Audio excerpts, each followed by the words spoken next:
Hi, welcome to TS Paranormal Productions, Trap Souls Podcast. We're here with another Beyond the Spirits with Chris Boggs, the Mortician, out of Pennsylvania. How you doing? What's going on, guys? Good to be here. Thanks for having me. Hey, thanks for coming on. Always looking for special guests, and you got your mug as always. Got tea tonight, not coffee though. Okay. But yeah, I always enjoy reading all your posts, the daily coffee conversations. They bring light into your day, I guess you want to say, make you think a little bit. Oh, so absolutely. One reason we want to invite you on. Plus, mortician, paranormal. It's a lot.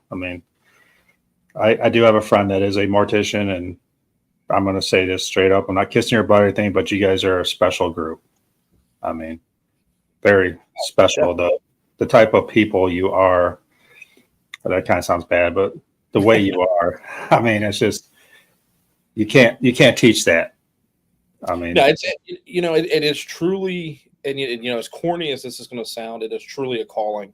You see some people that get into the profession, and I call it profession because it truly is that. We're a group of professionals. It's not an industry or anything like that. It is a true profession that you can spot the guys that get in there, or even ladies that get in there for the wrong reasons. I think it's just, I'm going to wear the nice clothes and drive the fancy cars and stuff like that. And that's not what it's about. You know what I mean? It's really about, helping others and serving people in like their darkest time. Yeah. Like I said, you're special because it's my buddy Jeff is into as a mortician, and we're not going to get into his story too much because it's a little long, but for you to do something and make it about someone else. Mm-hmm. It's about the family. Yep. And again, like you say, there are people that do it for the wrong reasons. In any field, that's the same way. But in your field, when it's the most, I don't want to say horrific time, but most devastating time in their lives, and you're making it about them, making them feel comfortable. It's amazing what you do.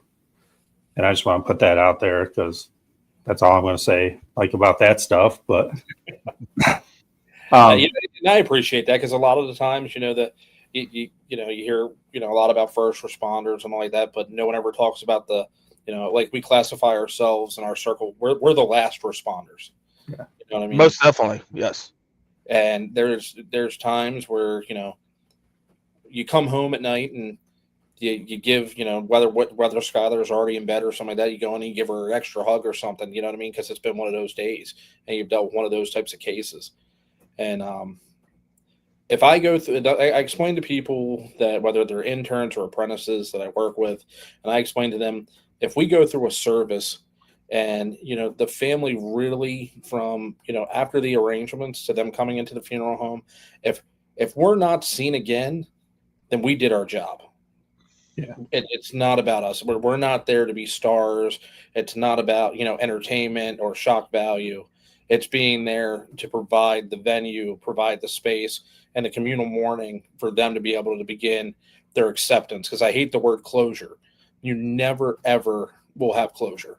Yep. It's acceptance, and then you literally are going to be rebuilding your life around that loss.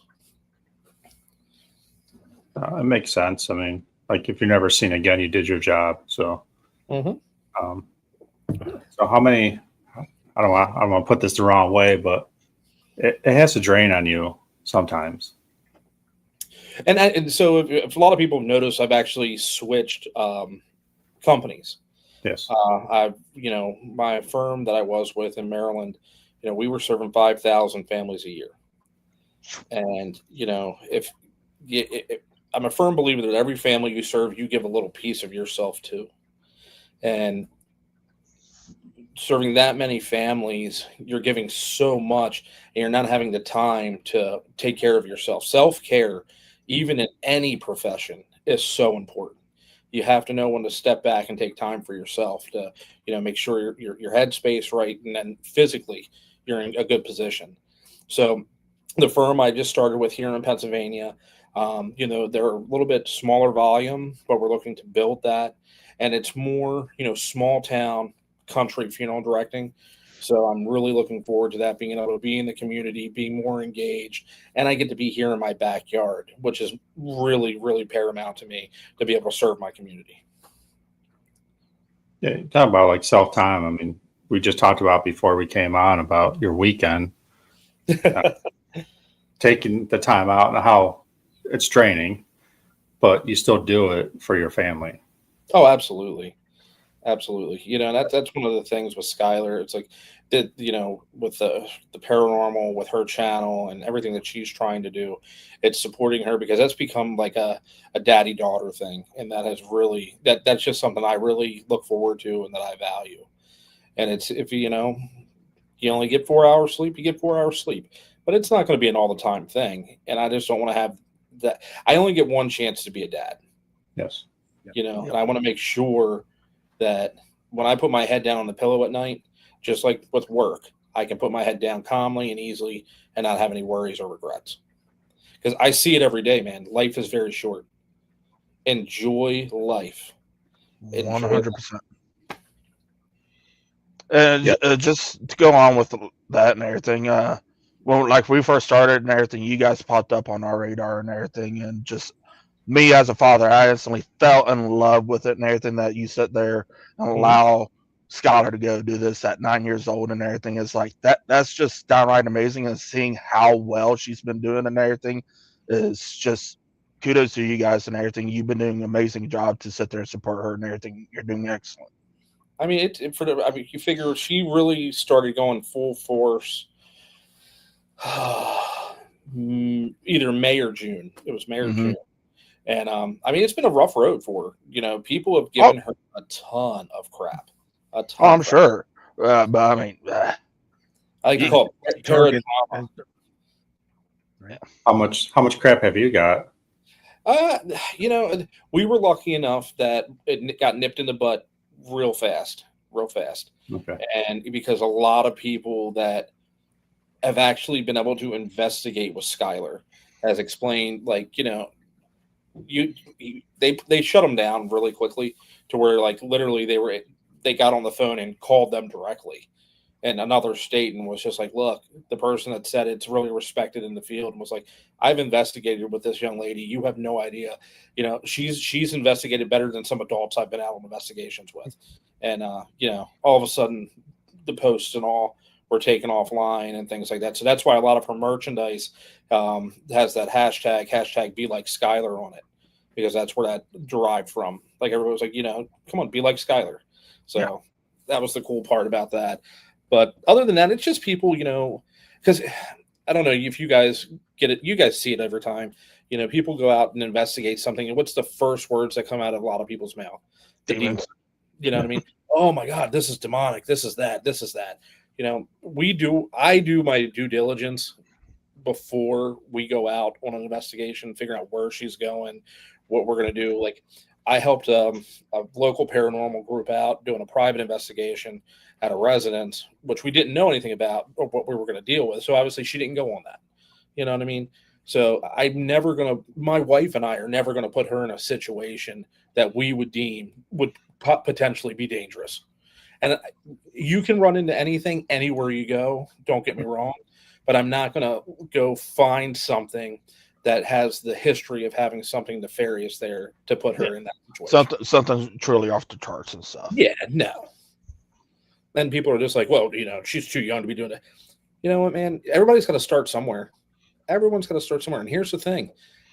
If we aren't teaching the younger generation and the next generation of paranormal investigators, they're going to learn from YouTube, people on TV and things like that. Don't get me wrong. Everybody's not bad on YouTube, but as well as I do, there are certain avenues that it's just, no. What are you guys doing? Yeah. And we don't do that. Man, I'm on YouTube. Come on, dude. You're the one who's talking. I know. You're on YouTube right now, so I don't know what you're saying. But know what without saying names, you guys know who we're talking about. I mean, those groups, those teams that are just like for more of a shock value than, actually getting out and investigating. Investigating and trying to truly understand the unknown and everything and bring, hopefully, proof to it. Which, I mean, we all know there's something and everything, but you try and sit there and try and bring it to more of a scientific realm that, hey, there is true hardcore evidence. Yeah, we've done everything that we can do to try and explain it, but we still can't explain it. You know what I mean? We get to those points because I mean, there's been times we've gone out to locations and it's just like we 2-3 hours later, it's like, yeah, we've got absolutely nothing. You know what I mean? But you know what? It happens. Mm-hmm. Yes. Not everything is paranormal. And I think a lot of people, they go out and they're like, well, if I made the trip out here, something's going to have to go bump in the night. You know what I mean? But it's not what it's about. No. I mean, we just did one. Nacho and I just did one last week.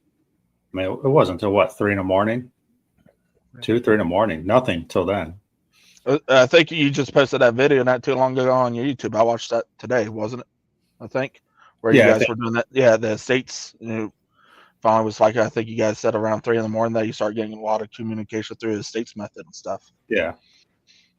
But I mean, again, like nothing from 6 till 2, 3 in the morning. Then the last hour made our night. So And everybody was ready to go to bed, and I'm like, "Look, we're not going to bed yet. We got to try this at least. We haven't done this yet." yeah, and it worked out. I mean, the dice game was fun. I think I'm buying some dice for Madison, so definitely have to do that. But no, I mean, you're teaching your kid. First of all, you're making memories. Absolutely. That's the most important part with family. I had a friend who grandmother just passed away. I'm like, the one thing that never dies is memories. So Yeah, that's all you're going to have left. You know what I mean? Mm-hmm. And dude, and I tell you, I see people every day in my career that either are standing over their loved one or standing at a casket. And there are so many I wishes, I should have, I could have, I should have, would have. Mm-hmm. And, I do not want to live my life that way. no. You know what I mean? No. When I said it earlier, life is short. Enjoy the time that you have, because that's one thing we can't do. We can't make more time. Time is a valuable thing. And I think that's where a lot of, even when we do paranormal investigations, it's sitting there and, trying to figure out, what happened. Why are you still here? Is it truly unfinished business? Is it truly, what's happening? Those types of questions. And Skylar, coming from, a funeral background, because she goes to the funeral home and stuff like that with me. And it's so cool to hear, like, even when we take one of her friends, like if we go to Sachs Cover Bridge or something like that, listening to them investigate, because it's questions I never would have thought of. What's the first question 9 out of 10 times that comes out of all of our mouths as soon as we walk? Can you give me your name? Yeah. Give me they're thinking outside the box. Hey, what was your favorite toy? What was your favorite color? Just different stuff. And it's just a different perspective from someone so young and, quote unquote innocent. You know what I mean? Yeah. So it's really interesting. And I'm like, yeah, I got to write that down because I'm going to use that. No, my daughter, I think she started around 12 with me. And again, like you said, different conversations. Mm-hmm. Like we went to Trans-Allegheny and, we're, again, asking her, what's your name? Why are you here? And she just sits down in this one room that had a whole bunch of toys. Hey, you want to play with me? Mm-hmm. Exactly. So yeah, I mean, you don't think about that. And the different mindset. And it goes with kids, women, guys, when you're investigating, all different.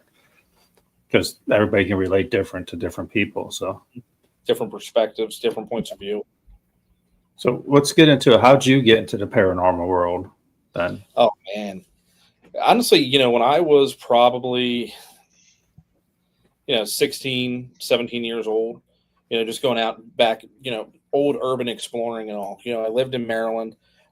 We used to go places like, what the heck, it was an old state hospital down in Prince George's County, Glendale. And it was an old TB hospital, stuff like that. Found out after the fact it was, private government property. Found that out the hard way, by the way. Yeah, that was interesting. And I'll never forget that first experience. So it was me and 3 friends, and we got there, and we had to park down by like a utility like shed bunker type place, and it was very much like Penhurst. So they had like the doctors' residences were actually there on the property. There would be like dorm rooms and things. So we were coming around this corner, and we're still out in the like main courtyard, and then we're walking up toward the hospital, and all of a sudden we just see two figures, and they're walking toward us, and I'm like, oh, we didn't have flashlights on or anything like that.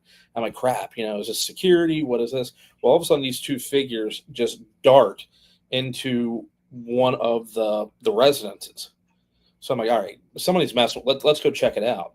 So it's about 20 feet. We get up there, or about 20 yards. We get up there, and there's only one main entrance because they cinder blocked the windows and things like that up because people were breaking them and things. So there's only one way in, one way out. Nobody was in this place. And it was just like, your hair standing up on the back of your neck and things like that. We got into the hospital, and, you get that weird feeling like, man, something's just not right. And you could hear like footsteps above you, like things shuffling. And I'm just like, yeah, we got to let's just get out of here. So we were there for like 20 minutes, but that was something that always stuck with me. And then we started, getting involved in back when they used to have like online forums for like paranormal investigations and going out on like meeting groups and going out and investigating places. And, it just went from there. And then of course, watching, like Jason, Grant, all those guys, really paved the way for, us to be able to go out and start doing things more. And then, as Skylar got older, introducing her to, at the time it was Destination Fear. And then next thing you know, she was like, it was like in March one year, about 2 years ago. She was like, hey, can we go do that? I'm like, what do you mean? She's like, can we go ghost hunting? I'm like, well, I'm sure I can find something. We live, 20 minutes from Gettysburg. And then we found like some, organizations out there that you can go that they own properties and do investigations and all. And then the rest is history. Just started going to Paracons, events and things like that. And then finally she's like, I want to start doing this. I said, if that's what you want to do, I'll do it with you. Let's go. And here we are. Oh, that's cool. I mean, it's so hard, like with family, just trying to find something to do, because our kids what do they do now? They just go on their phones. I mean, I get it. She's 9 going on 30. Don't get me wrong, but yeah, it's one of those situations to where I hope that, this will always be our thing.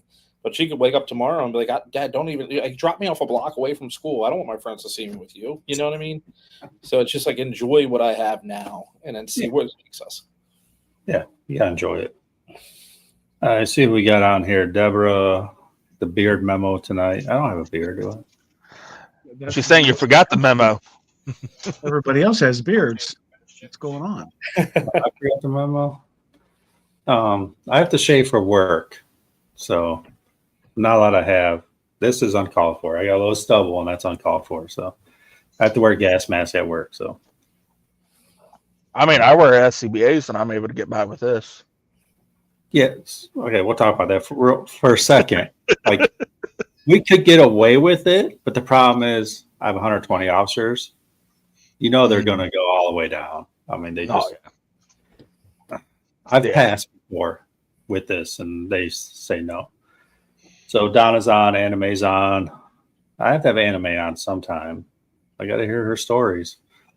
But if anybody has any questions for the Mortician or us, I have it. Try not to do it an hour in like we usually do. So bring questions early. No, I said my daughter does this with me. I think a lot of people ask why so young. And I said it's not about the age; it's about the maturity level of the kid. Yes. So age is just a number. I've seen 16-year-old boys, which we know they're terrible. That is a 16-year-old boy. Like, the maturity level's not there. They're gonna be running around doing stupid stuff. But my daughter's pretty mature, and she does a very good job. And she's one of the few I do trust in my group that do Estes method. I'm like, she's not going to put the headphones on and say murder, death, kill every 5 seconds. So she's only going to give what she hears. So We had it's funny you talk about like 16-year-old boys. So we were down at the Gettysburg Battlefield Bash back in July, and we ended up meeting up with Stephanie Pitts from Haunted Havens out of like, I think she's out of like Ohio or the Midwest somewhere. And she had her daughters. She has 3 daughters. So Skylar met them, and we were at Sachs Bridge. And I mean, the bridge was packed. It was the last weekend of July. There was like so many people there. And all of a sudden the bridge just like cleared out. And it was us, and there was there's a group of like 5 teenage guys sitting at the end of the bridge. So, now my dad mode, my spidey sensors are kicking on. I'm just like, watching my 6 and stuff. And then all of a sudden, one of them get up and start walking toward us. And, it's a group of, young girls. And I'm like, great, here we go. And the guy comes over and he goes, hey, can we come over and hang out with you guys? Like, we think it's cool what you're doing. So now you've got, a 7, an 8, and a 9-year-old girl teaching these like 16 to 18-year-old guys like how to use dowsing rods and, how to use the equipment. It was the most epic thing I'd ever seen in my life. It was freaking awesome, man. We have one question here, well, maybe 2. One question. Have you ever seen anything creepy while you're working late at night? So I would assume you're asking like about at the funeral home or something like that. And my train of thought has always been that nothing traumatic happened to the person at the funeral home. They passed away elsewhere or somewhere else. I've never had anything where I felt uncomfortable or uneasy, anything like that. No. I think that, why would you want to come hang out with me? You know what I mean? You probably want to be back with your family, or even for some reason back at the spot where something may have occurred where you may have passed away at. Now for me, when I pass, you better believe I'm going to be watching that funeral director, making sure they're doing what they're supposed to be doing. You're dotting the I's, crossing the T's, watching their P's and Q's. But nothing crazy, nothing like that at the funeral home. I mean, that's what I'm a big, you can say it too, like graveyards. I'm not a huge believer in graveyards being haunted. Yeah, why would we want to hang out there? I believe your energy passes when you die. So why would funeral homes or graveyards be haunted? But could it possibly they come and say thank you to you for what you did also? That could be a possibility. I think that there are times where people are tied to locations. So if you have like our funeral home has been in its location that I'm at now for 95 years. Do I think that maybe the original owners may have a tie there? Absolutely. Because you got to realize funeral homes were just that. That's where the term funeral parlor comes from, because the family would live upstairs and they would lay out the decedent in their front parlor of their home. So that's where you get the word funeral parlor. And they constantly lived there. So, that was their life. That was everything. And even for us, just because I'm not there and I'm able to come home now, I'm always on call. You know what I mean? So we're not physically tied to the building, but back then they were. Those guys couldn't even go on vacations unless they would have somebody come in and cover their funeral homes, because they didn't, back in the day, they didn't have beepers. They didn't have cell phones. They had, party lines, and somebody needed to be able to be there to be, answering the phone. Yeah, for our small town and everything where Broadwell's located, so like directly behind, almost diagonal from Broadwell's funeral location is the last remaining standing funeral home that's actually been in the town of Felicity the longest, is the McIntyre Funeral Home and everything. And the current owners still live upstairs. Yep. And everything. And that's how a lot of people are. The small town funeral homes are still like that, especially if they're not corporately owned.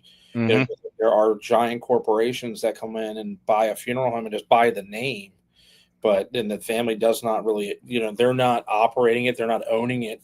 Some family may stay on as an employee and for face value, but all the ownership and the decisions are being made, somewhere in another state by somewhere else that doesn't even know, the neighbors in the community. So it's definitely it's a different beast now when it comes to funeral service, but it's definitely an amazing profession, Most but definitely. there's a lot of sacrifice. There's a lot of give and take. Before I went in and went to mortuary school, it was a conversation I had with my wife, and I explained to her, I was like, if we do this, this is going to be very demanding, and it's pretty much there's going to be times where we have to stop whatever we're doing, and I got to go. There's many directors, there's colleagues of mine, if they go out somewhere, they drive separate of their wife or, their husband in case they get a call. They've got to leave. Birthday parties, there's been many time on Christmas morning because that's whatever, but that doesn't stop just because it's, Christmas morning or, it's after 5 p.m. So it's really, you're all in or you're not. Well, just not you, your family. I mean, yeah, exactly. They may not be being compensated as an employee, but they're part of the business. Nacho, you've been kind of quiet over there. Got any questions? Actually, I do. So I run the local VFW. Uh-huh. And we obviously have our flags and have staff for Dick Cheney. Mm-hmm. And somebody asked me yesterday, I'm like, when are they having his funeral? And I didn't really know, so I looked it up. And it says November 20th. And he died, I believe, on the 3rd. Uh-huh. That's 17 days. Now, I guess they could be cremating him and not showing a body. I don't know what they're doing with him. Okay. How long can you keep a body presentable? So there are many, many different ways to answer the question. If you look at Lenin out in Russia, he's re-embalmed either every year or every X amount of years. They actually re-embalm him to preserve his body. So, it's when you embalm someone, because I'm assuming if it's not going to be a memorial service where he's been cremated and just the cremated remains are going to be present, he's going to be embalmed, and they're going to keep a very close eye on him to make sure that if any part needs to be retreated, if anything needs to be topically treated, things like that, so he remains presentable. Once you embalm someone, you can keep someone for a couple weeks. It all depends on the cause of death, and the skill of the embalmer. Because I've seen some people that can embalm great, and I've seen some people that I'm like, please never touch instruments again. Please just do us a favor and just go make arrangements. Do not come back in this room. So, for high profile funerals like that, it's not uncommon for things to be extensively prolonged for dignitaries, things like. If you look at the history, if you guys ever looked at the history of Abraham Lincoln's funeral, a little bit. Yeah. So Lincoln was taken on the train multiple places, multiple states, and viewed. Now, back then, they were embalming with arsenic, which was extremely, extremely dangerous, but it got the job done. Because when Abraham Lincoln and his wife Mary, after they lost their son, they would actually go to the grave, and the sexton, the caretaker of the cemetery, would open the grave, and they would sit in the rocking chair in the tomb and rock their son. And he was embalmed so thoroughly that he was still in good condition for them to be able to do that over an extended period of time. Wow. No idea. I didn't know that part. I seen it was like this one TV show documentary part and everything where Lincoln and a president like a couple years before him and everything done seances and stuff there at the White House. Trying to talk to his son. Yeah. Yep.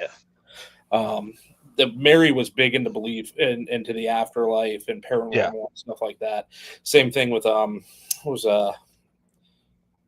Harry Houdini's wife. Yes. That was huge with them trying to, and that was one thing that he had told Bess is they had a key word that this is how you will know it is me. I will give this word, and I don't believe she ever received that word through any seances. No, they didn't and everything, and I mean I know people's has mixed feelings on like Ghost Adventures, but they done it like close to the anniversary and everything. They're at the Winchester's house and everything. Supposedly found his like long relative of his lineage and everything. He even brought him in and everything. I mean, some of the evidence that they captured and everything there was actually pretty interesting and kind of makes you wonder if they might have maybe talked to someone that knew Houdini there or something. Because apparently, like they were sitting there saying, I guess Houdini went there numerous times and everything, and practicing that stuff with him and his wife and stuff. Yeah. Just talking about like cremation and stuff. Do you see more of a trend now into cremation compared to? Well, statistically, cremation is, again, it's going to be your demographic area. The more south you go, the more traditional you're going to maintain with traditional burials, and even out Midwest. But coast-wise, cremation is well over 80%. Okay. 80%, and really, what it boils down to, it comes down to costs, unfortunately, and a lot of people don't realize just because you choose cremation doesn't mean you can't have a viewing and a visitation for your family, for them to be able. I'm a huge believer in think even for us in the paranormal field, seeing is believing. Correct? Yeah, 100%. We have to see it to believe it. So I was always taught by a gentleman by the name of Vernie Fountain. He's an awesome restorative artist. He runs a school to teach restorative art out in Springfield, Missouri. And one of his things he teaches us is that from a baby, you're taught two things. Always to say hello. And the second is always to say goodbye. If you don't say goodbye, you feel like something's missing. You feel, you just leave something really quick or something like that, and you leave mom and dad's house or something. You feel a little off, like, man, I forgot to tell dad goodbye or something like that. You just don't feel right. And when someone passes away, having that opportunity to go in and see that person, even if it's for a brief identification, not a full blown out viewing or something like that, that aids in the beginning of the grief process, because it's a multi-step process. And I personally believe, and I have seen it, that where people forego that portion have what they call complicated grief, because your mind is saying, well, I never saw that person dead, for lack of better words, to process that. And I mean, there's a ton of psychology behind it, but cremation is just, it's taking off. Most people don't have life insurance anymore to be able to pay for funerals because they find it as too much of an expense and they don't feel that it's worth it. A lot of people don't realize that you can prepay your funeral and make payments on that. It's not something you have to go in and drop, $6,000 or $12,000 on. You can go down, put the $1,000 in, and then make monthly payments on it until it's paid up. And then you don't have to worry about passing that on to your kids or your wife or whomever you might be leaving that burden to. And then a lot of people want to say, oh, I don't want to have a funeral. Put me in a chock full of nut coffee can, or, just take me out and bury me in the backyard. And people don't realize the funeral is not for you. It's for your family. It's for those people. Yeah. So I mean, we can go down that rabbit hole. That's a whole different perspective, though. No, you're right. It's about the family. It's because, I've been asked, getting older, what do you want? I'm like, really don't care, to be honest. Like, whatever you want, because it's about you grieving, not me. I'm gone. I mean, I believe being in the paranormal world, Mm-hmm. I believe our energy leaves when we die. So what you do with me after, I really don't care. I mean, I think that was one of the biggest things for me when, that really got me into the funeral industry. I didn't go into the funeral industry right away. Um, but I lost my grandmother, who was an integral part of my life. My grandmother was like everything to me. And I was either 10 or 11. I may have been younger. And I'll never forget when she passed away, um, going to the hospital, and our family clergy was there. And he said, Chris, I want you to know something. When you go in and see your grandmother's no longer there. Her spirit is gone. That is just a shell. And a lot of people ask me, well, how can you do your job? How can you do what you do, when it comes to embalming and stuff like that? And I mean, that really played an integral role to me, because I'm not, the spirit is gone. The soul is gone.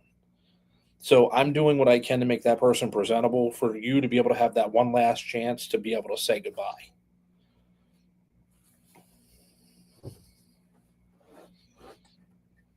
it's a lot to think about. Didn't it? Yeah.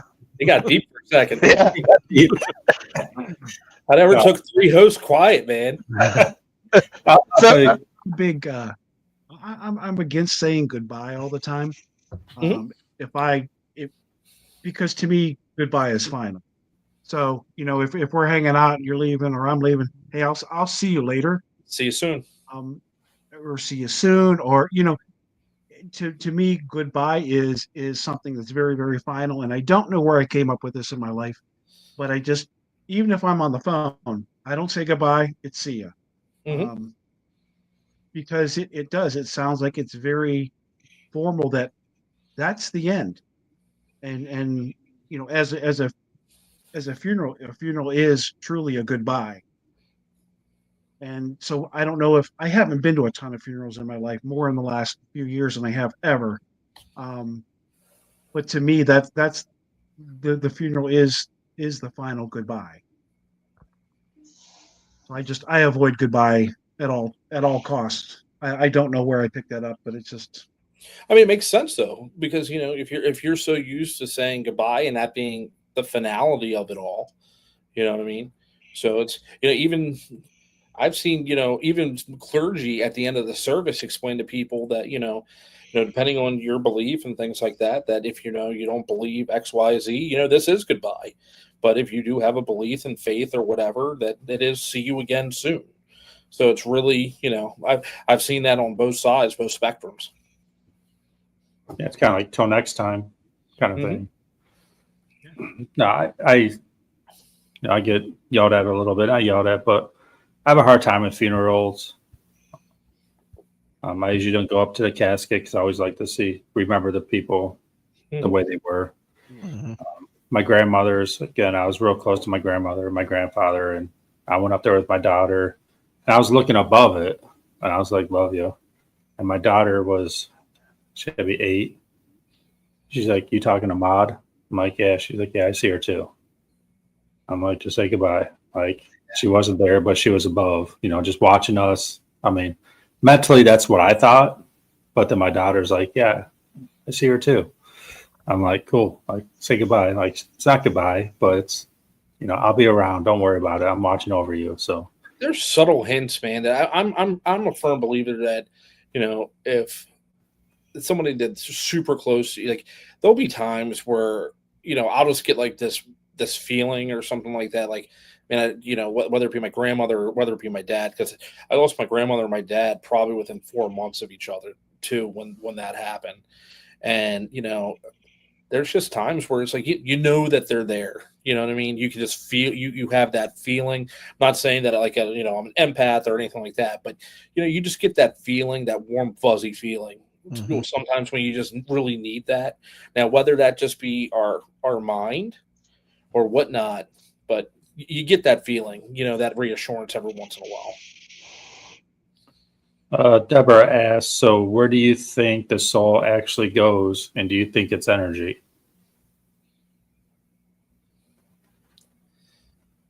That's a deep question.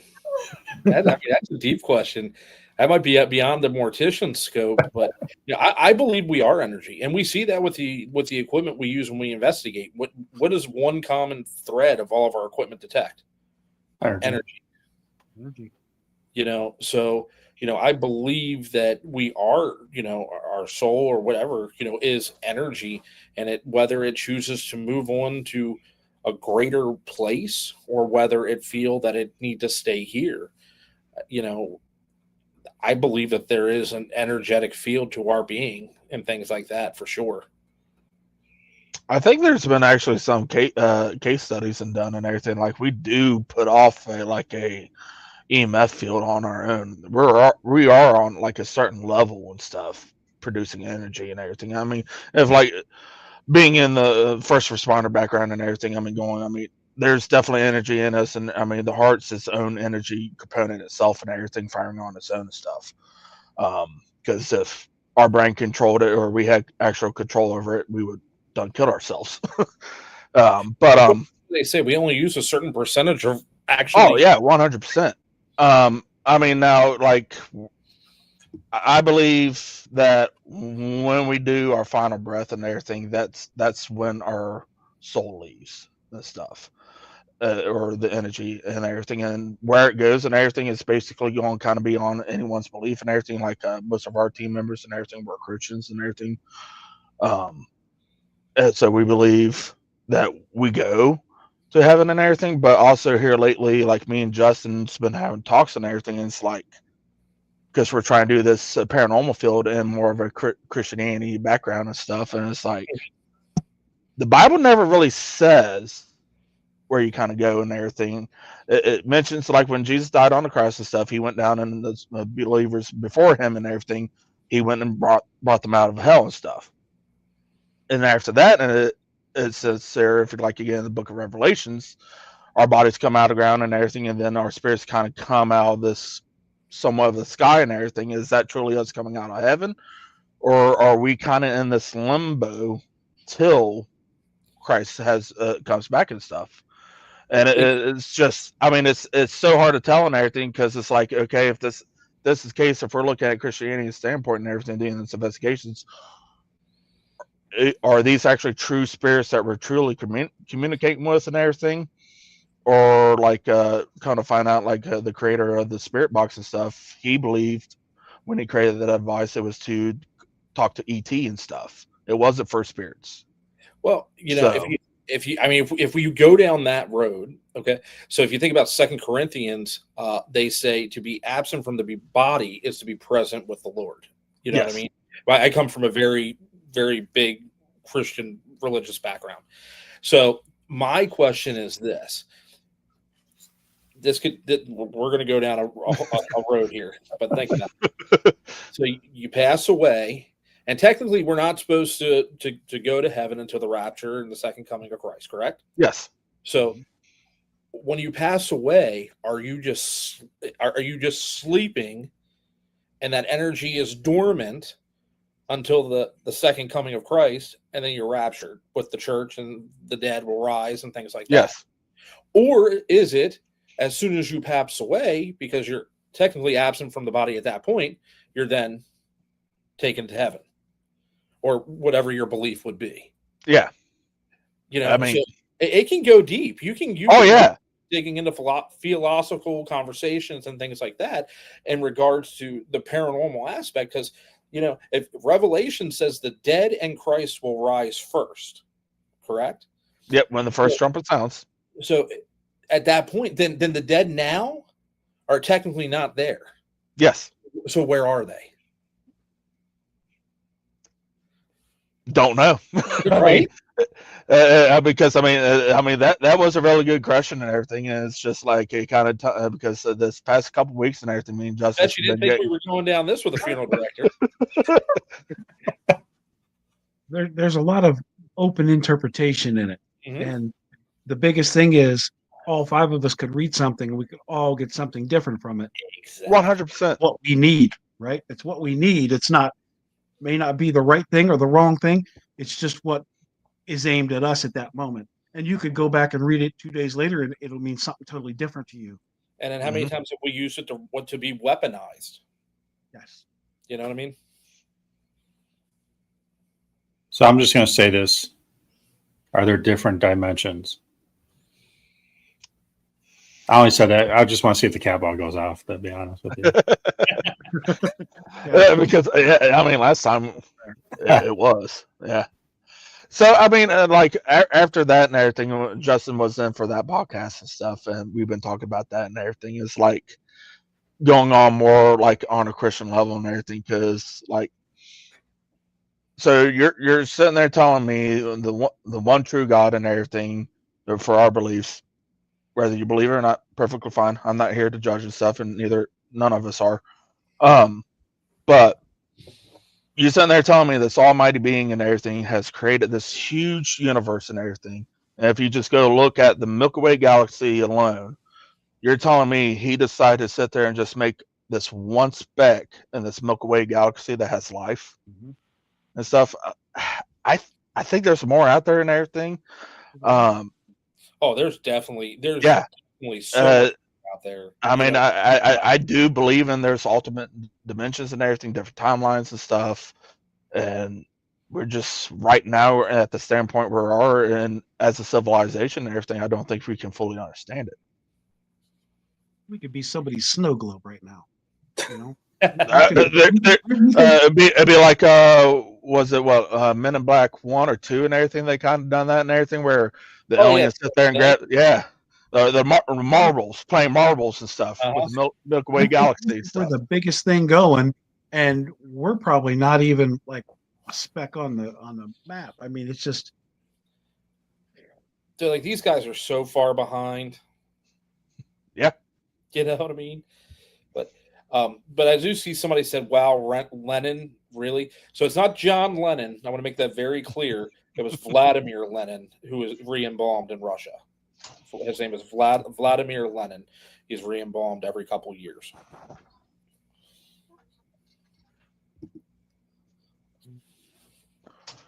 Trying to read Deborah's. You keep getting mixed up here. I'm probably all that. What are you asking, Deborah? About negative energy, positive energy? So she's going on like a point of view on the energy of a deceased person, the soul, wherever we want to call it, sticks around and everything. Hang on, I gotta mute myself. Little man just got home and he's mad. Okay, so AKA the soul, if we're going to call the energy sticks around or comes and goes, because something appears negative, something appears positive, so that's your point of view. So are we talking about like maybe like how negative energy reacts versus a positive type of interaction? I'm having trouble following. Yeah, I read like. I think it's more or less than everything. Like why are we seeing positive energy and negative energy and everything? I think some of that would have to kind of almost deal with how that person was living and everything. Who were they when they was alive and stuff? I mean, like when we was at Jonesville and everything. We really want to get into the evidence. I'm not going to get on that whole spew, but we talked to a resident through the Maglite and everything. And there's been records of him when he lived there and everything. He was just basically part of my French, a ornery asshole and everything. He loved to pull pranks and everything. He was stubborn and everything and all that. And now he's still continuing on that in the afterlife.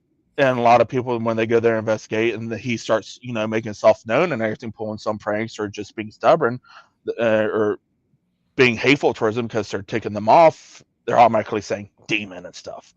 No, we sit there and talking and everything. I sit there and asked. I'm like, it was Harold. I'm like, Harold, turn the flashlight on. And yes, if like, was you like this when you was alive and everything? Just like, didn't take no bullshit and stuff like that. Boom, flashlight lit up bright as day and stuff. And it's like he's just the same as in the afterlife. I agree with that. So Yeah, I definitely agree. I think if you get a grumpy old man, that's just a grumpy old man, and especially like I know me, if you come run across my grass, I'm gonna be screaming at you, get off my lawn. So the same thing, I pass away in my house, and people are out there messing around on my lawn. I'm gonna be pissed off and tell them to get off my lawn. Um, you know, I think you get, you're not just gonna when you pass away, you're just not gonna change and I'm just gonna be happy go. That is your fiber of your being. That's what you're made up of. That's Mhm. not going to change even when you pass away. At least that's my point of view, my perspective of it. I agree with you, 100%. Just because you've died and you no longer have a body, your energy is still Hmm. you 100%. And if you were a positive person or you were a negative person, I don't see that changing just because you've moved out of your body. Yeah, and that goes back to like people, they always say, "Oh, that person has a sweet soul or a calm, or not a sweet spirit," things like that. Mhm. So whether you want to use the term your spirit, whether you want to use the term your energy, interchangeable. I think it's the same type of same type of meaning there. Yeah. So, I mean, doing a paranormal, because I have a friend that's going to go with me next year. He's scared of it. He's never done it before, but he still wants to do it. Everybody thinks that everything's negative. What do you think is like, what percentage of positive paranormal experiences have you had compared to negative? Because I believe most of our experiences are positive. It's just You know, spirits. it Just is so, because so you funny can't, you're bringing that up. yeah, because you can't see them. I mean, if you're walking down a dark hallway and someone taps you, you're going to be scared, right? Oh, Nobody's absolutely. behind you. It doesn't mean they're negative. Well, I think and here's where we talk about, the difference of, fear being, taken off guard versus something nefarious and I refuse to play into the D word, but Yeah. something evil. You know what I mean? You're, Mhm. you're going to know right off the bat whether you're just getting activity or whether or not you're dealing with something not nice. I don't believe I think because if it's nefarious or if it's something dark, they're gonna try. It's gonna be much more darker in their activity and their presentation to you versus your cat ball or your REM pod or whatever piece of equipment you're using going off. Most of the time, a lot of the stuff where I've encountered something negative has been through EVP work because they're literally screaming at you to get the HELL out. You know what I mean? Versus trying to give you a message from my perspective and what I've dealt with through different investigations. And it was funny that you mentioned that you bring this up. Like Friday night, we went and that hopefully by the end of next week I'll have the video out. But we did the Jenny Wade house. We did a private there, and we collabed with Black Lantern Paranormal out of Gettysburg. And normally, anytime I have done Jenny Wade, it has been a very calm, welcoming, just peaceful, interaction. And we've got something completely different there, and we were all really taken back and surprised by it. So I'm really looking forward this weekend to digging into that evidence and going through the video and all that stuff. Because I mean, at one point it was like it came across the spirit box so we were in the parlor room where the bedroom was, where they brought the bed downstairs after her sister had given birth, and then the kitchen where Jenny was shot is right behind that room.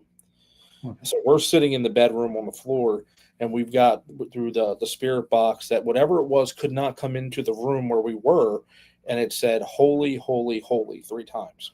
So that was very different than what we normally get at the Jenny Wade house. And we're like, well, what do you mean? And come to find out, one of the people that were with us, his name's Nick from Black Lantern Paranormal, had a piece of wood that was blessed by Father Bob from Nesper, and for him to carry and keep with him. So Nick said, I'm going to take this and put this out in the kitchen. As soon as he took those keys, and I cannot explain it, and put it in the kitchen, the activity inside that parlor was like somebody turned the light switch on to, vacancy, and it just went crazy. The EVPs we were getting, the stuff off the spirit box, the interaction on equipment, and we just can't figure out why that house is just like a magnet for supernatural in Gettysburg. It's insane. I mean, do you think because people are there asking questions? Well, I honestly believe that whatever is there, because think about it, if you're in and somebody brought this, and it was a great point, the spirits that are in the battlefield, you can't go there and investigate in the evening. It's very frowned upon, looked down on to go take equipment out. So if those spirits see, wow, there's all these people going there to try and talk to people, talk to me, I'm going there. So the question is, can they see that and they want to go in? Because we've had it to where on the spirit box, like there's one, I wish I could play it for you guys, but it's probably not going to hear it through the audio. I say, talk one at a time, please. And you can hear multiple people trying to talk, trying to get messages across. So I think it's because they do investigations, they open it to bring people in there. So people are like, I want to go talk. I want to get my message across. They're so eager to try to be able to express themselves. Yeah, I'm a big believer in that. I brought that up plenty of times with Nacho and everybody. Like Ross House, you're just asking questions. Why aren't the spirits next door? Because no one's asking questions. Mm-hmm. You're the one asking all the questions. So I guess if you want to own a haunted house, just keep asking questions. Spirits will come. I don't know if you want to do that to yourself, but if you want to ever own a haunted house, just keep asking yourself questions and asking questions. I believe spirits want to be heard just like we do. So they will come. I mean, that brings up a good point, like the Middle Point and everything. Middle Point School in Middle Point, Ohio. Through the records and everything, they really haven't been able to find anything like traumatic to happen. The only thing was it was like a third grader, I forget what year, but a third grader fell from the second floor down the stairwell. She lived, but that was the most traumatic type of thing that happened there at that school. But the town itself has a lot, since it's been found, it has been plagued with a lot of turmoil and everything. And just the block alone that place sits on and everything is just horrendous and everything. What really kind of put it on the map was just make the story real quick and everything. The guy that lived in the town straight across, just right across the street from the building and everything, came up missing. A house off to the right of the building and everything, that's where the guy used to work for and everything. He ran his construction company. Kind of found out he also kind of dealt in some shady stuff, drugs and all that. And the house off to the other side of the school and everything, that was a drug dealer and all that, and they made all the drugs. Underground Paranormal comes in, gets the building and everything, starts doing an investigation. They get into a contact of this spirit that gives out this person's name that's been missing and stuff. And just like, hey, been missing, was murdered, blah, blah, blah. Where it got to the point where FBI opened the cold case because they'd never been able to find this body. The person, his boss and everything, when they first raided his house and everything, they didn't find out nothing. But since this kind of came up and everything, it's like, well, it's a hunch. Shut these people up. Let's go. Somehow they got a warrant to execute the raid and everything, found it in his house and everything, where the ghost said would be a hidden cubby, and it was a duffel bag of the clothes that he was wearing last time he was ever seen with blood on it and everything. So the dude just got released like 21, 22 from prison and everything for tampering with evidence and everything. But like how he showed us the location of all the places and everything, it formed a perfect triangle. And in the center of that triangle was a school. And it's like, is this school becoming a conduit for everything? Like, what are your guys' thoughts on like ley lines and stuff like that? I don't believe them. Straight out, I think I don't think one person, a scientist, can come out and say, hey, point A and point B make a straight line, so there's ley lines. I mean, you get 2 points anywhere in the world, it's going to be a straight line. I don't believe in ley lines, but I also don't believe in crystals and all the other stuff. So, well, yeah, because I mean, the problem I find where a lot of people say, "Oh, I want to carry this or carry that type of thing," it's do you open yourself up to vulnerability if, say, you forgot that when you're going in an investigation or something like that? I think it's a mental thing. I think it's the belief in the crystal, the belief in your belief, like religion, is what protects you. So if you don't have that crystal, then yes, I think you're going to open yourself up to something more. But I believe in my religion, and I always carry that with me. So I'm never going to forget that. But if you have a crystal or something that someone gave you that you think is going to protect you and you forgot that, I think that's more of a mental game that you're going to open yourself up to something that you don't want to open yourself up to. I mean, I think if something's going to attach to you, something's going to attach to you. Yeah. There's not much that you're going to be able to do to stop it. It's just you just need to recognize when things are getting heavy that you need to just get yourself out of a situation. Yeah. And that's where I think a lot of people, when they start playing with things they shouldn't play with, and they don't realize it until it's too late. Yep. I mean, talking on that and everything, I watched a series of JW and everything. He done the Rollgate project last year up in Bryan, Ohio. We got to see a little bit of it this year because they'd done it at the Bardwell. But like, if you get to see it, look, Travelers Rollgate project and stuff, the amount of research that this guy has done and everything, and the theories that he's coming up with to try and sit there and think that we might be able to investigate by astral projection and stuff is quite amazing. But Tennessee Wraith Chasers joined them for that.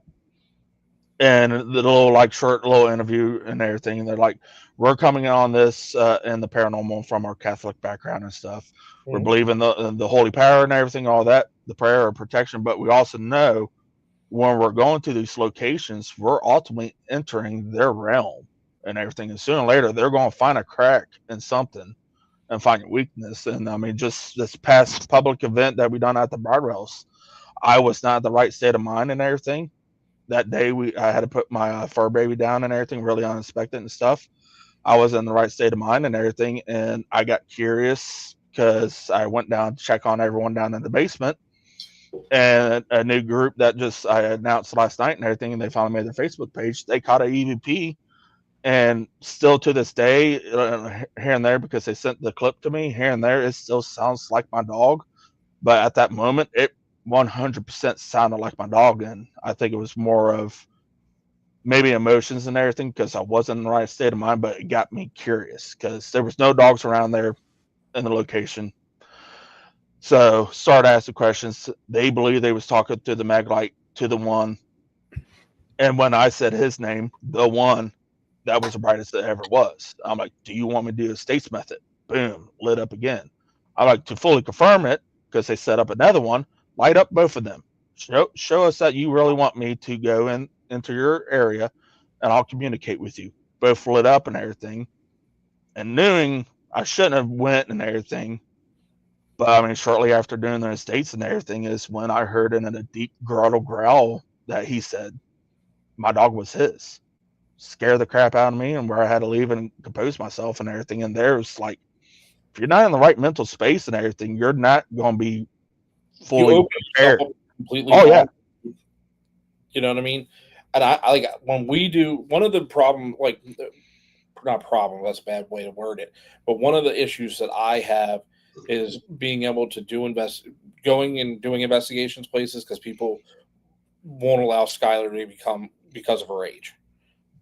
So we're very tapped in where we can go unless I rent things out privately and stuff like that, which can get very expensive very quickly.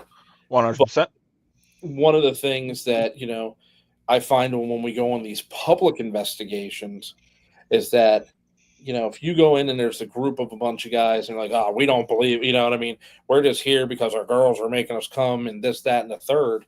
I mean, the energy and interaction we get matches what's being given Mm-hmm. So if people go in there and they're cocky and arrogant, you might get a little bit of that back, or they might just say, "Screw you, I'm not here to talk to you because you guys are just buttheads." So nothing happens. Or I've seen it to where these guys are like, "Okay, we're done, we're out. This is too much. We're scared," because they're like, "Get out of my house. They don't want you here. Get out of my space." And then if it is something nefarious, uses whatever you're going through emotionally to be able to break you down, to then be able to attach or do whatever it would want to do to you. Oh yeah, because like whenever it started, got real deep and everything. Because like when I left, everyone stopped and everything. The unearthing the violent. I'm butchering the name, but I made a post. It's in the tag and everything. I think actually one of them might be in here. But they even joined in the new ones and everything. They sit there. It's like, Justin, you go check on them. We're stopped. We're not going to do anything. And I sit there and ask Justin. I'm like, because I can remember most of the answers I was sitting there hearing. I'm like, what were some of the questions he was asking? It's like, well, kind of like he started mentioning my room and everything. I'm like, okay. He's like, so we asked who was in your room, but he never gave the answer. It was more like he's suffering, he's in pain, turmoil, heartache. I'm like, yep, okay. I'm pretty sure he was talking about me and everything. And I'm like, okay, what else? He's like, wanting you to get out and everything, which is not uncommon and everything for the one that's his space. He really kind of doesn't want people out in his area. But sit there and I'm like, okay, what did you do? Sit there? And he's like, well, for you to get him out and everything, do something to him. Don't harm him or anything, but do something to him. And he's like, and that's when you say, don't tempt me. And it's like, well, we're not trying to tempt you, but you want him out. Prove yourself. And then that's when shortly you got up and got out and everything. I'm like, yeah, because this is a response he sit there and told me, because I didn't even announce the response and everything. As soon as I heard it, I'm like, no, not playing this game. See, when I get very leery, and again, when we're doing public, and it's not people that are true like other investigators, they're just there to try and have an experience or something. When they start doing the the Gandalf the Grey, like, I'm not a cheap conjurer of cheap tricks, you know what I mean? Trying to provoke and things. Man, I've been to places where there is absolutely no need to provoke. It's just going to happen. And if you provoke, you don't know what type of can of worms you're going to be opening, especially like Penhurst.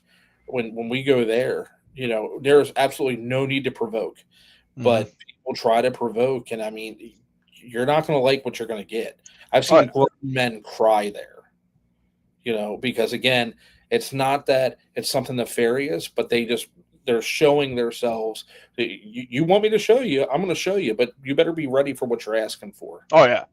And like, I mean, we dealt with the one and everything, because I think now we're up to like 10 something investigations being there. I mean, it's in our local backyard and everything. We're the base team now and everything, helping the owner and stuff. So I mean, it's not our first run in and everything, but I mean, that was the first time that like it hit me to my core. I'm like, so I mean, I only have two major events that really kind of struck me to my core and everything, and we're going back to the other one, Middle Point, when I was using our new device as a direct link and stuff, where it kind of uses your energy and stuff. And that's where I ended up with the 3 scratches on the back of my neck. That one of the scratches drew blood. Don't know why. I think a lot of it was because we're getting ready. We're trying to clear up some of the audio and everything, but we caught quite a bit of good EVPs on a live stream, and like we heard just like something right next to the mic when my cell phone and everything, and we know the 2 people that was still in the room wasn't near it and everything, and you can see me and Cole out in the hallway away from it, but like Justin's asking questions, not really understanding the communication he was getting from the spirit box, but we hear an audible a sigh and everything, like the spirit was getting aggravated with us. And then after they noticed when I felt the burning, I asked them to come check the back of my neck, and they're like, dude, you got scratched. And I'm like, okay, who done that? We hear an audible female sitting there saying, it was me. Oh wow. and stuff that came through the cell phone that was and sitting. I mean, we're a good 5 to 10 feet away from my cell phone and everything, and it was like crystal clear.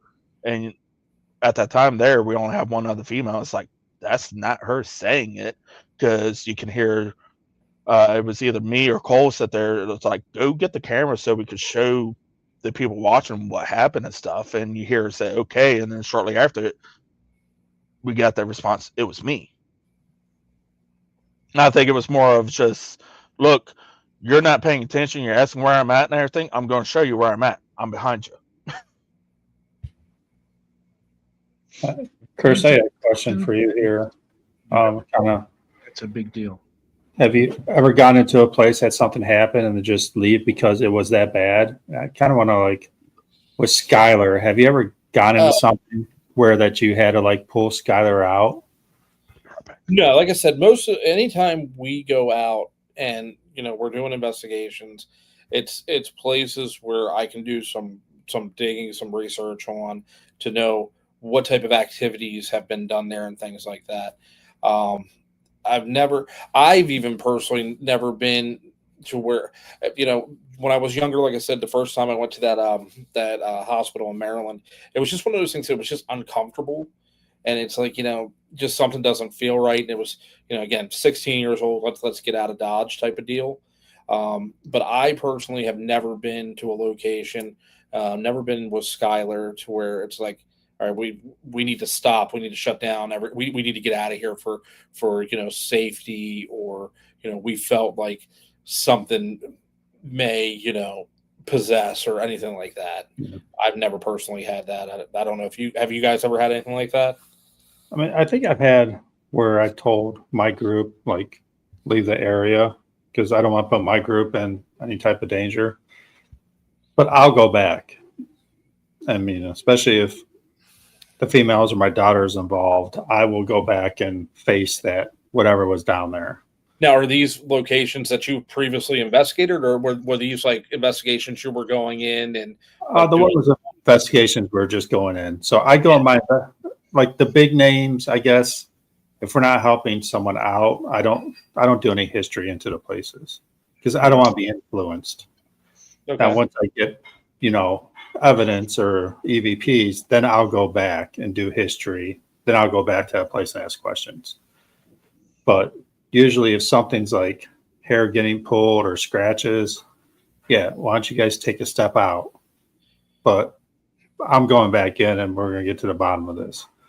Because majority of places, and Nacho knows that, when women get scratched or more harassed, it's because it's back in the early 1900s where they could be. So someone like me and Nacho going in that bigger dudes, they're not going to step up to the plate. Usually, haven't had it happen yet, but Nacho, I never really asked you this. Protection wise, anything? So I have a crucifix that I wear. I've also got a St. Michael on it.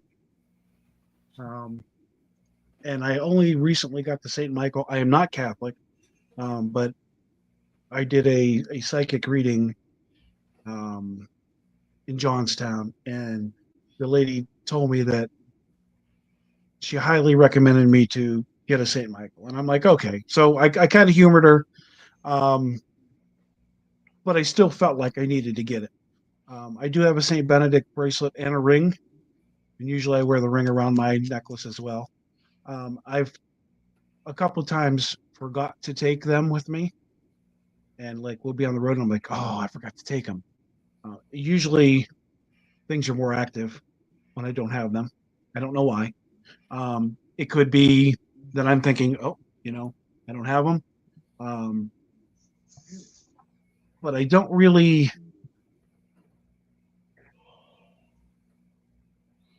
know that they do anything for me, right? I'm an ordained minister, so I wear the cross anyway.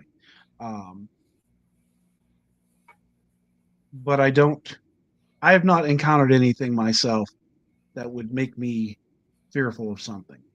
We were just at a location that other people encountered something, and the person that actually encountered it has been doing this like 25 years, and he was like, I'm getting the fuck out of here. I'm just done. And to me, that speaks volumes. I did not experience it, and I stayed there. I mean, I stayed there all night. But at no time did I feel like I was in danger. So I do have them. I don't know how much they do or don't do for me, but I think it boils down to it again, the mentality of the person and each individual. We all have something that gives us a level of comfort or confidence, whether it be a crucifix, because again, these are just symbols. They're symbols. They're, ultimately, is it going to? I saw. Does the cross ever make the spirits or anything mad? Again, they're symbols. I have seen now clergymen go into certain places and things amp up because whatever may be there does not want a person of the cloth or a clergy there. So that right there is a couple, red flags when we've done private home investigations, because, people have done things and opened their home up to spirits and other things to come in, and they're trying to get answers to what's going on. And then, you do your investigation, you do your due diligence, and, we've asked, well, how would you feel about bringing if we brought a priest with us, or, brought a minister or pastor with us? And, you get very aggressive responses back. And then, it's going into, how do we bless your house? How do we cleanse your house? What do we need to remove? What did you bring in? So again, I think the symbology is not as much as the actual occurrence or the actual practicing of the faith. Yeah. You know what I mean? Because you could put a pentagram on your house, but that doesn't mean, something's going to happen. right. Look how many Halloween decorations get put out, on Halloween that have, those symbolisms on them. I believe, you start practicing things, then you open yourself up, and then you invite things in. Intentions, your intentions are a lot. Exactly. Your intentions and your state of mind. If you go in there and you're down or you're depressed, you're more likely going to encounter something that's going to be more on the negative side.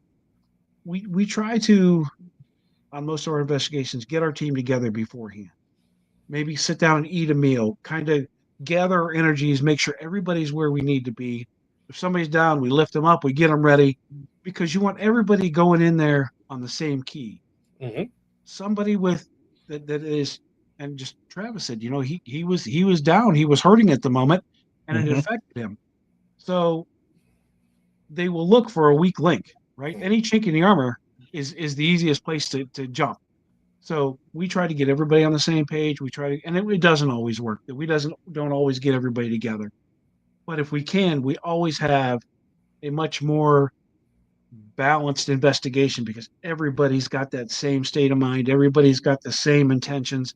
And you just go in with that positiveness, and usually things just flow that way. Yeah. I'm a big believer in positive energy. I think positive can deflect negative energy. Negative energy will bring negative energy in. Let's talk about symbols real quick, because I got it on my shirt here. So Salem witch trials and all that. What's the one thing a lot of people did, carved in their house? The demon traps, right? Again, they used to carve demon traps into the wood that would trap the demons before they got in their house. Did that actually do anything, or did it just make them feel good that it did? Kind of the same thing. I stopped by that because, little Trap Souls hoodie, swag, little demon trap. You guys want some, let me know. But no, I mean, merch plug here. Yeah, I mean, it's my podcast. I'm allowed to plug some merch. Not you. Come on, dude. No. No. Oh, man. We got some merch. Skylar has merch. We're on Trap Souls shirt tonight, but he does. When it got washed, there was a sticker on it. So this was back, and I don't know if we'll be able to see it well. Well, this was back in June when we were out on an investigation, and her back, Yeah, I remember seeing Yeah. that. Yeah. you know, and she got through the. She was doing the Estes method, and it would say, I will scratch you, I will scratch you, and then she started feeling like that on her arm, lifted up her shirt, and showed me, and I was like, all right, it's time to go, let's go. And because she's just like, I don't feel comfortable. And once she gets to that point, I'm not going to force her to stay there. It's like, you don't feel comfortable, it's time to go. And that was very interesting that night. And that was at Saks Cover Bridge. Wow. So I mean that's for anybody out there that's doing paranormal. When you start feeling uncomfortable, just walk out. No one to go. And sorry, that's what we told the one team and everything. They've been doing it for a while. Then this other group, they came with their own equipment, sitting there doing their own thing at home and everything because they feel like a loved one is still lingering and everything. And they showed us some possible communications they had and everything. But the Bardwell was their first legit investigation, and I'm like, look, I'm just kind of being in the background, just quick spiel. I'm like, I'm not in the right space. Shouldn't have done it later and everything. My bad. But I'm like, look, this is our event. Whether you believe in prayer or not and everything, we're going to closely monitor you and everything. If we start seeing something that we don't like, or we feel like you're being affected, we're going to sit there and ask you, follow Justin and everything, because he's a minister and stuff. We're going to take you off the property. We're going to do quick cleansing, prayer, protection, and everything over you. Allow you to have a quick break.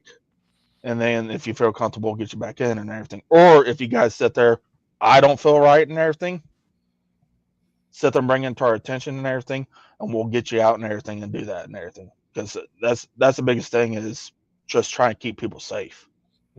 Yeah, I mean, you have to know your limits. yeah, Yes. you're not proving anything to anybody by staying there.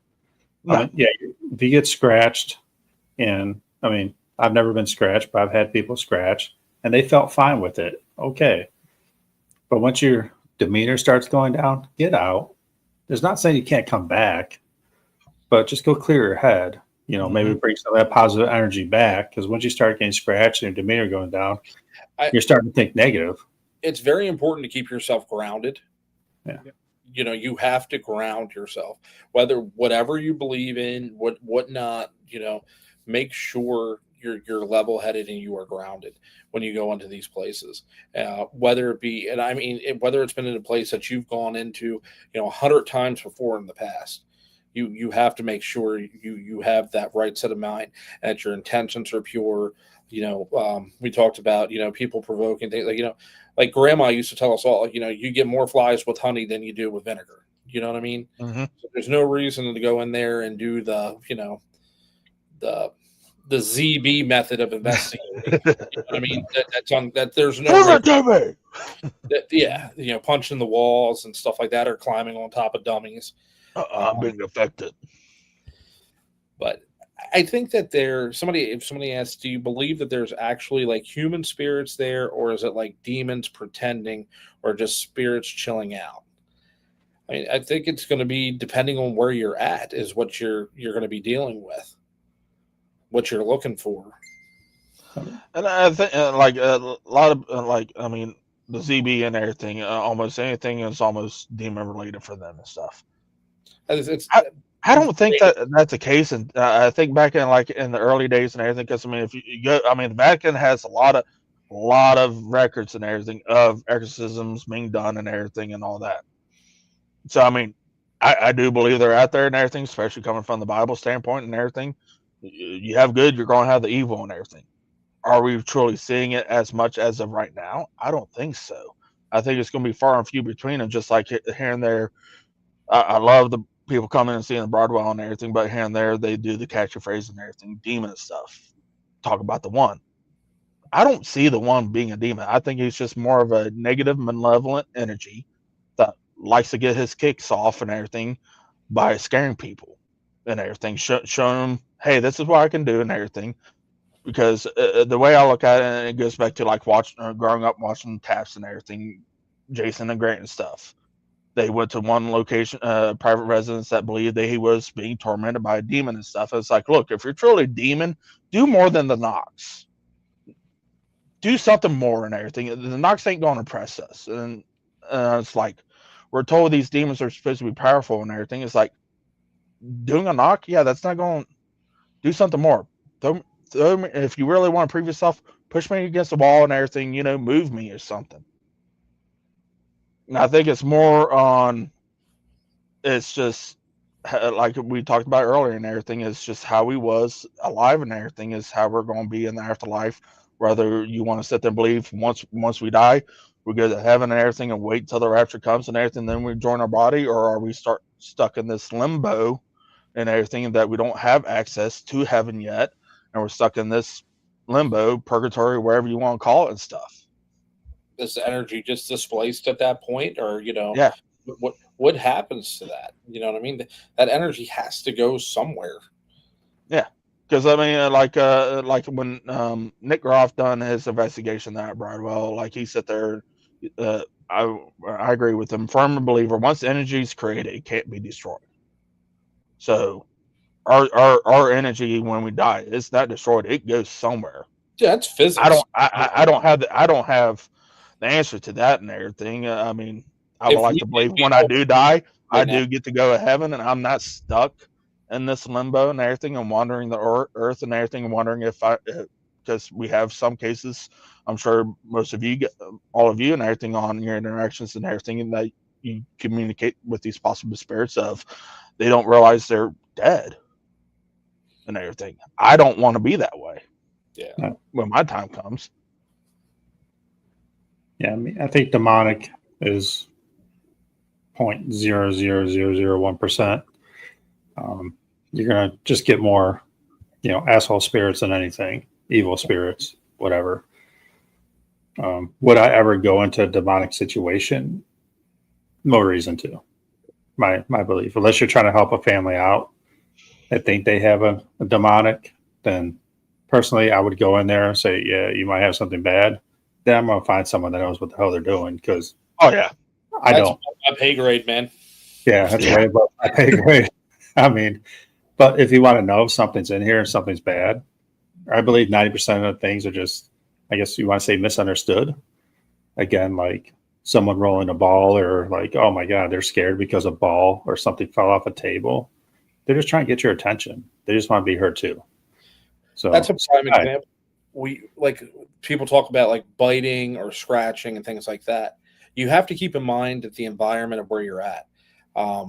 One of the investigators that I go to with Pennhurst is, you got to think of the mentality of those children that were there. They couldn't audibly communicate. Mm-hmm. So they may pull your hair. They may scratch you to try and communicate with you. They might even try to like bite. They're not trying to hurt you, but that is their way of communicating.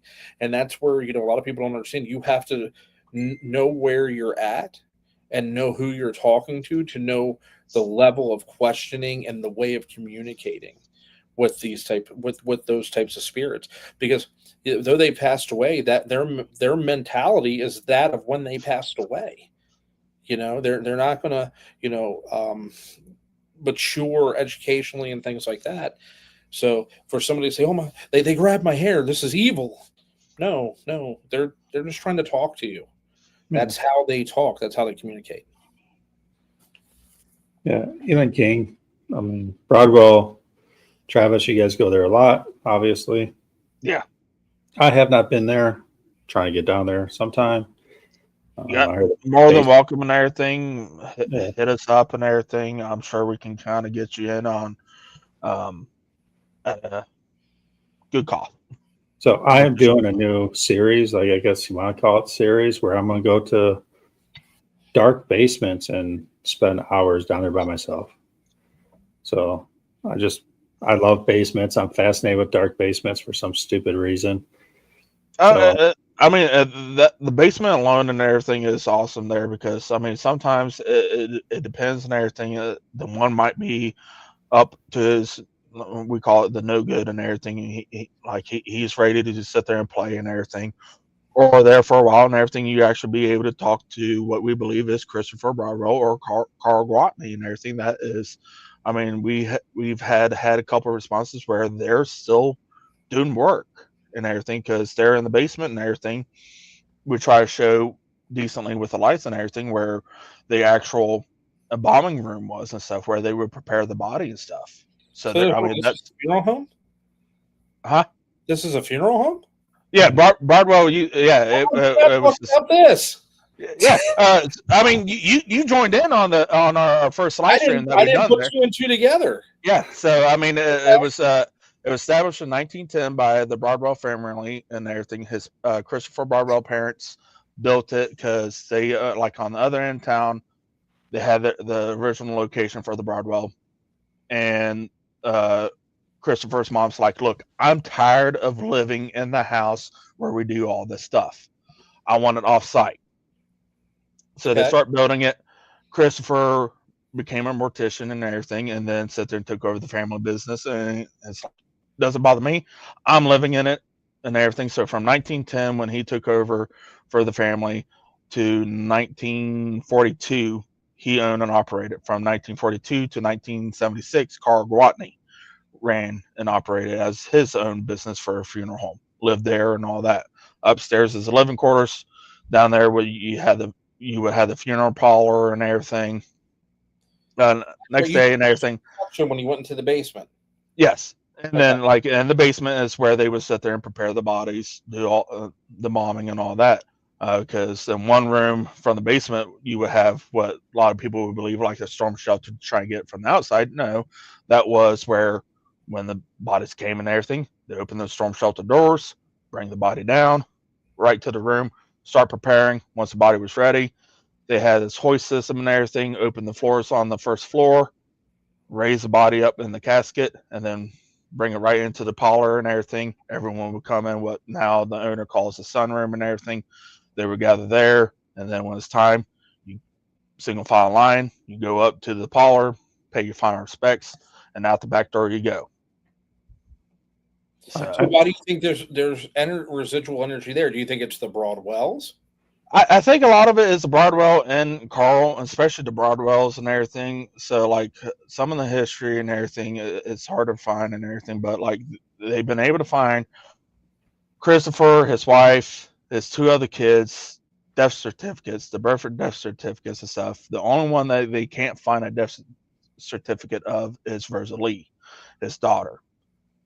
At the time, a lot of records have shown and everything, Rosalie would have most likely been either physically or mentally handicapped, and back in that time, someone of that was hidden and everything. That was like a disgrace to the family and everything. So she was hidden and everything.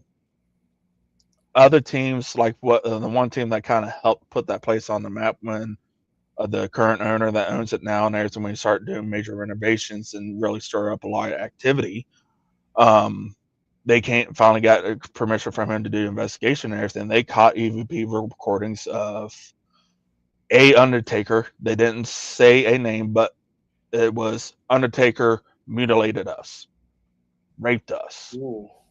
So don't really know and everything, especially, I mean, during that time and everything of 1910 and stuff. It's like, who knows what went on and everything, especially knowing a little bit more of the history of our town of Felicity, Ohio and everything. We're right there near the Underground Railroad. It was like mid 2000s. Our old high school was destroyed and everything to build the new one that's now standing and everything. When they done the construction, they found a time capsule. I forget what year it was, but a lot of KKK memorabilia, a lot of things about the Underground Railroad. That turned into a huge fiasco and everything, where it was like on a hiatus. No one wanted to work there for 3 months because like, we can't believe this town was like that. It's like, we're right on the edge of where the South and North was divided. You had a lot of people that did support to end slavery, and then still a lot of people that did not support. I mean, it was an old country town and everything. So, I mean, I think some of it's more residual energy and everything, and some of it still doesn't have, especially with Rosalie and everything.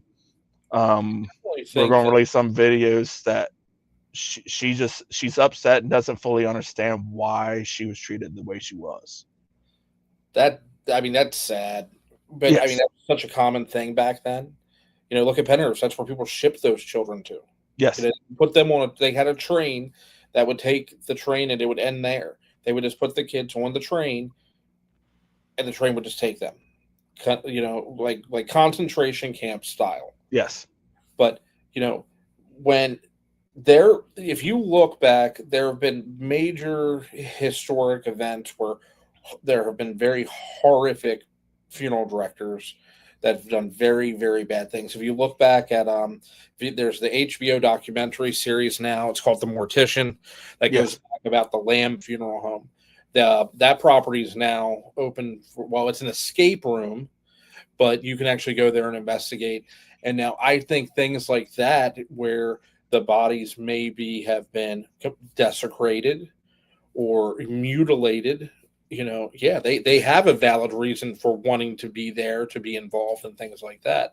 So I can see something with that type of energy being trapped there. That makes sense. You look at what's the Nobles, Georgia, tri-state crematory. That was one of the biggest issues in the funeral profession, where they just weren't cremating the bodies and burying the bodies on the property. So the question is, would there possibly be would that be something where there could be residual energy because the person was never truly put to rest? True. I mean, like sitting there, like going back and like in the timeline of when that funeral was first created and everything. I mean, who's to sit there and say that a murder didn't happen and they just like slip cash money? Hey, cover it up. Get rid of this body for me and stuff. That's what a lot of people. Everybody thinks, Jimmy Hoffa's under Giant Stadium or whatever. A lot of people believe that he was just paid off a funeral director to cremate the body, and the ashes have just been disposed of. Like when we was sitting there announcing, like in the town's they call it the Friends of Felicity Facebook page, one of our posts and everything, someone sat there and commented on it, sat there and said, hey, I used to live right across the front of the street and everything when Carl Gwatney ran it. I lived from this year to this year and stuff, was real good friends with Carl Gwatney, but I always remember him. He would sit there and pour the blood into these large clay pipes out by the garage and stuff. And it's like, when you embalm it, all goes into the general. It just goes into a toilet basin and it gets flushed. Yes. But it's like, so like the night of that investigation and everything, I sat there and asked the owner, I'm like, hey, do you like ever notice like these like large clay pipes? Because I told him what the person said and stuff. He's like, yeah. He's like, I removed them. And he's like, why? I'm like, well, he sat there and said he remembered that he would sit there and pour the blood into these large clay pipes. He's like, well, that might have been the one reason why they was paying in the butt to remove. I'm like, did you know if like they went into the catch basin? He's like, yeah, there was nothing there. He's like, it just kind of went straight into the ground. Piping. That's all. So it's like, could some of that kind of also kind of, I don't know on that part, but it's like, it's just something else that we're trying to uncover. Like, we're trying to like find records of who's been through there for funerals and stuff. The last remaining funeral home and everything, they have all the bearer plots location. Well, when the funeral home closed, the funeral home would have had to given the records to a designated funeral home. So they get the McIntyre Funeral Home. They have all the locations of where the bodies were buried and stuff.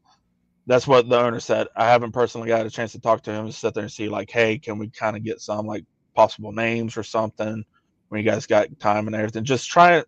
The problem is you're still bound by HIPAA. Okay. Even though the person's deceased, like we would only be able to give information out if the legal next of kin gave us permission to release information. Mm-hmm. And that's why I also kind of figured everything, because I mean I know quite a bit of HIPAA. So yeah, now you can go back and start doing obituary searches if you have like Ancestry or newspaper.com subscriptions. Just start looking up the name of the funeral home on those searches and start looking at those obituaries. That's how you can circumvent that. Okay. That's good, because like doing some good like Google search and everything, because I mean of course, during that time and everything, it's like not a lot of stuff was really posted online, was in existence. Yeah. So, I mean, we've been hitting some roadblocks there, but I mean, on our downtimes, we've been really going through and trying and find out more history, because each time we go in there, we have like questions and everything. We might get some answers, but we're always leaving there with a lot more questions. And I mean, that just goes to show you. I mean, that's the best part, though. When you walk away with more questions than answers, that's where you feel like, okay, I got my experience worth tonight. And, Yes. because when you come in and you've got the answers to everything, I think we walk away all the time never having the answers. If we had the answers, we wouldn't be continue to go out and investigate. True. Yeah, most of these podcasts I come out with more questions than answers. So, and that's. I bet you didn't know when we embalm it goes right into the regular sewage. Yeah, so we're hour 40 minutes into this. So I don't know. I think Travis, we may need a little collab with us four, little down there. Yeah, doing a little investigation. I mean, sit there in the summer. Yeah. I mean, Sit there and we can start planning something out and everything. I'm sure I can get Austin to sit there and kind of make it where it's pretty reasonable and stuff. Yeah. So, I mean, we can bring the Mortician down. I mean, But that's what I'm saying. You bring it in and be like, hey, look, I got my card carrying membership here. Let's go. Let's talk. So, I mean, talk about you and Skylar. So, do you have a bucket list place that you would want to investigate? Oh man, we did a Facebook Live and a YouTube Live a couple months back where we did our we were supposed to do our top 10, and I think it turned into like a top 20 of where we would want to investigate. Somewhere over in the UK, overseas. She just checked one off of her list yesterday because she wanted to do a private at Jenny Wade. She wants to do Farrar. She's been invited to be able to come out there. I know there were one that I know I will never, ever, ever be able to investigate is I would love to investigate the Vatican. Yes. That's Travis's right there. I think it would be epic to investigate the Vatican. I think there's a couple places, Trans-Allegheny. We'd love to get out there. There's just so many. There's so many because there's just so much that you see everyone else's investigations, but you know as well as I do, your investigation today, and then you go back tomorrow and it's completely different. It's different activity. It's a different experience, whether it be who you bring with you or it's just who you're actually interacting with.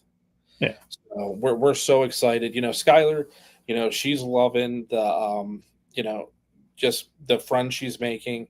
We went to Para Unity yesterday over in New Jersey, and it was so cool. We got through security there, and as we're walking around just going to different vendors, like people are coming up to her recognizing her and like, oh my God, you're Skylar. It's so cool to finally meet you. We follow you on YouTube or Facebook and things like that. And, she was loving life. And I can't, and as her dad, I'm just sitting there because she's happy.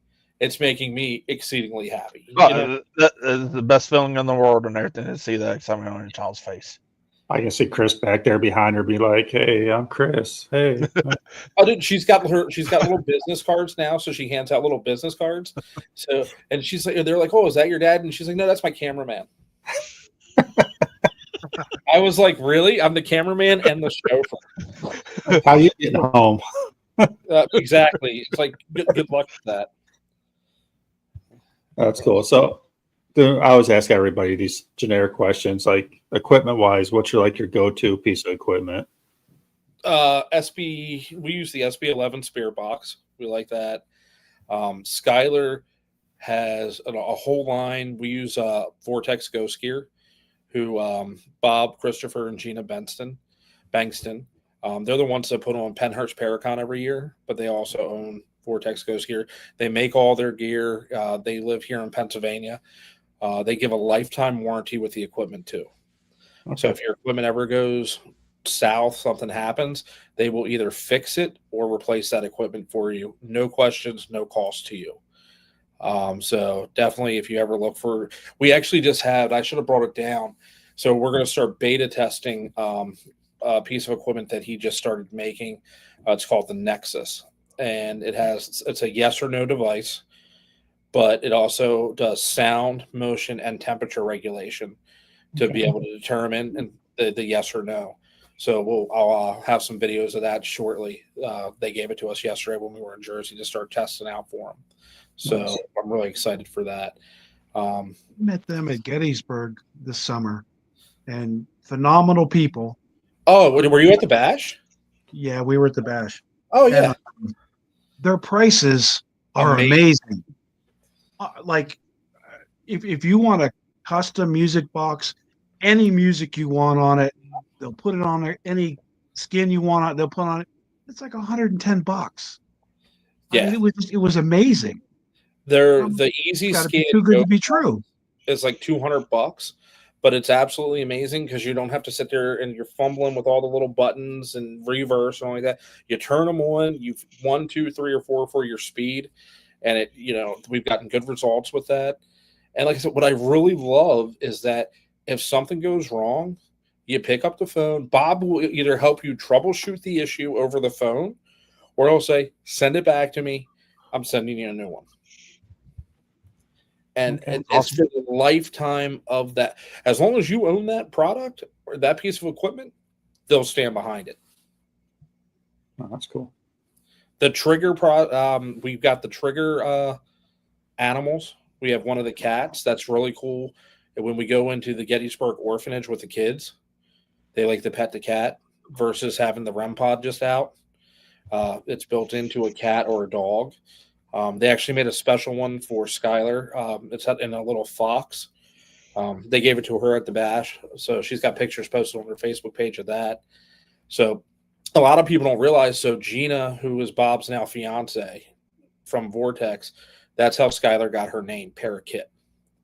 So Parakeet, you have para for paranormal, and then Kit is a baby fox. So Skylar loves foxes. Well, Bob's fiance Gina is known in the field as the para fox. So she called her little Kit. So that's how Skylar got her name, Parakeet, in the paranormal. That's cool. That works. I mean, And that's just so now Gina, it's like her namesake and all. It's pretty cool. But yeah, if you ever get a chance, check out their website, check out their Facebook page. definitely. I mean, they're amazing people. They will literally give you the shirt off. They are so nice. That's who you might want to reach out to them, Ryan, and they'll come on the podcast with you. Yeah, actually, I was just thinking about that this last month. Because I've had owners on, I've had other people on, other groups on. Like, I want to get someone that makes equipment on, and why they do it. Do you remember the old TV show Ghost Detectives? Yeah. That's Bob Christopher. Okay. Yeah, I'll reach out to them. See, it'd be cool to have on. I mean, because again, like you said, I mean, I've had owners on, and I'm very specific on who I have on the show. Mm-hmm. You won't be able to tell because Nacho's on all the time, but no. I mean, I always tell people I go through your Facebook page, I go through your YouTube page. If you're just asking for followers, I don't invite you on the show. That's just like me. truly like vet people. You know what I mean? Yeah. And same with owners. Are you just buying the place just to try to make a profit, but to let you know you're not going to? Because owning a paranormal building is expensive. But no, I mean, I'll reach out to them and see if we can get them on the show sometime. It'd be cool to see the different equipment out there. I mean, we always have questions how it works, why it works, and why you do this. So Gina's got her own show on Thursday nights on YouTube and Facebook, the Fox Den with Gina B. So Fox Den. So you can go back and look at all her. I mean, she's been doing it for years now. But so you got 10 minutes. What are the questions you truly ever wanted to ask a mortician and funeral director? yeah, So- anybody out there? While people sit there, so you kind of mentioned everything earlier and everything. You guys are the last responder and everything. So Yeah. So I mean, like, for me being a first responder, I'm in fire and EMS and everything. We see it while it happened and stuff.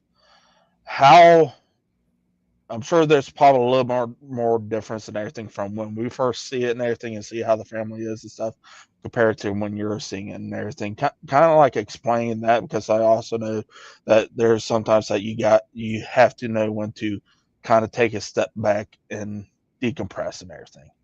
How is that for you? You again, you have to know your limits. You have to know your limits, and before I had Skylar, I would handle any of the children calls and stuff like that Mm-hmm. because I didn't have that. Like my coworkers had children and things like, you know what I mean.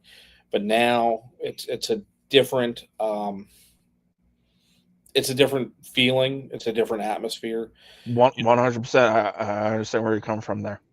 As far as I see a lot of families raw with PTSD when they come in to make arrangements, and we have to carefully walk them through, and again, that's where the term funeral director comes in. We're there to direct, and that's where a lot of people that are starting in the profession have trouble, because you need to know when you need to take control of the situation and direct the family, because the family has no idea what they're doing.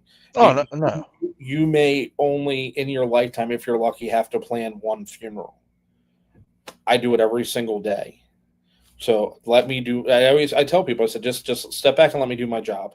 You know, your mom, your dad, your sister, your whomever, they're in excellent hands. I'm going to take care of them. I am your family for the next 72, 48, whatever hours that we're going to be working together. I'm still your family. And then I always tell people at the end of the service, just because the service ends doesn't mean I'm not here for you. Pick up the phone and call me if you need something. That's what we're here for. Um, the trauma is real. Like, Oh, what? people don't understand that, when you leave the scene, that family's still there. And then the problem is, a lot of times when you clear a scene and, the, their loved one is still there. And then we show up, and then, we get involved.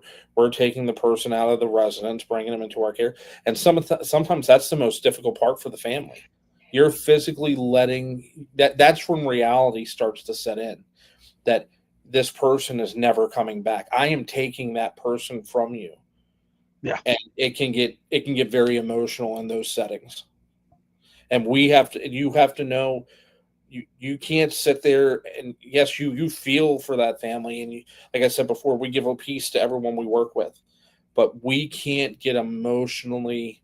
You can't show it and everything. It's just like there and everything. Because I Yes. mean, We like, I'm very sympathetic. oh I yeah, will, and one of the things I will never, when a family comes in to meet with me, I will never say the words, "I'm sorry for your loss," because a family can tell when you're full of BS very quickly.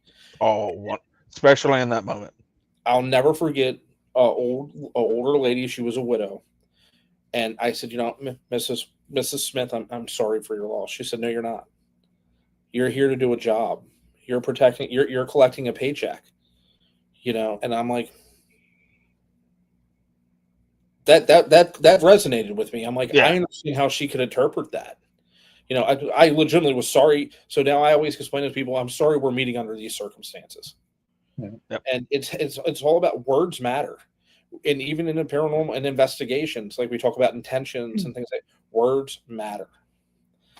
But yeah, I mean, a lot of people, I mean, we were going out, we were doing the same thing. We during the pandemic, we were running out of room. We were, backlogged. We were, trying to, one of the hardest things is sitting there with a family to make arrangements and, explaining to them, well, how can you choose which 3 people you can bring into the building for the funeral service? Yeah. And it's a grandmother that has 20 grandchildren.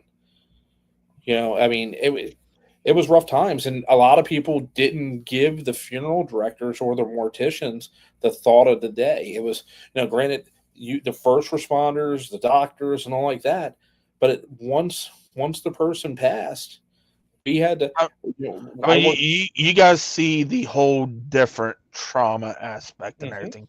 We might see the raw and everything, but like you said, that rawness is still carrying over. And then you don't know these people and everything. And now you get, and basically they're coming in and everything, preparing to say the final goodbyes and everything. And you got to take that all in and everything, and still deal with what they're feeling. You got to be very tactful and you handle people with kicks. Here's the thing: I treat everyone with the same amount of respect as if it were my mother or my father. Whether I'm embalming, whether I'm cremating, down to placing flower arrangements, I'm going to treat that person as if they were my mom, they were my dad, they were my wife. You know what I mean? They get the same. Nobody, whether it's a $50,000 funeral or whether it's a $1,000 cremation, they get the same service no matter what. And a lot of people have a hard time differentiating that in this profession, and it's sad. So Chris, what happens when somebody doesn't have any family or somebody just can't pay? And how often does that happen? A lot, a lot. That's why I ask, because I'm sure it happens a lot. And so, from my previous role with my company before, we were a state contractor. And so in the state of Maryland, if you pass away in a hospital and you're not claimed by your family or funeral director within 72 hours, they notify what's called the Maryland State Anatomy Board. The decedent is transported to the state. They try to make contact with the next of kin and see if they're planning on, making arrangements or things like that. If not, and they say, we just don't have the finances or anything, the decedent becomes a ward of the state. And the Maryland State Anatomy Board will see if the decedent will qualify for any type of research or donation programs. So, like as an EMT and things like that, a lot of times when you guys do your intubation training, you would be using cadavers. Yep. So, as if the body is in good enough shape to be able to be used for those types of programs, they'll go through those programs, and then they'll sign a death certificate over, and then they're sent to the crematory. They're cremated. The cremated remains are then sent back to the anatomy board, and then once a year, what they do is they buy a grave liner. It's like a concrete box, and they'll put the temporary urns into that concrete box and bury them in a state cemetery. And every state has different programs. Some have with local funeral homes, depending on how small the towns are or the states are. They may offer, a minimal fee for the funeral home to be able to handle the cremation and things like that. And then they go to like a potter's field or a pauper's grave. So, and it happens a lot. Like I said, people don't forecast, and no one's ever in a hurry to see me. And it's one of those things that no one ever thinks about it until it's too late. Mm-hmm. I'll sit down with people making arrangements, and the first words out of my mouth, okay, what did mom or dad or what are we going to do? And they'll look at me and they say, we don't know. We never talked. We never had this conversation. And most people don't want to talk about it. I mean, I don't want to talk about when I'm going to die, right? I mean, we're a death-denying society, and I'll tell you why. And so, if you ever go to the hospital, and if you guys are first EMTs or whatnot, as a funeral director, when I go to the hospital, if I'm looking for the morgue, there's one particular object I will look to find, and I will find the morgue: the dumpsters. Most morgues are by the dumpsters. They don't want people to be seen coming out of a facility. Nursing homes now, if you go to pick someone up, you got to go out the back door. There's no, we are so death denying. It's not even funny. There's only one veteran. There's a veterans hospice unit that when the veteran passes, we go to the room. They will drape the cot with a flag. They will do an honor walk lining the whole route to the car. You go right out the front door.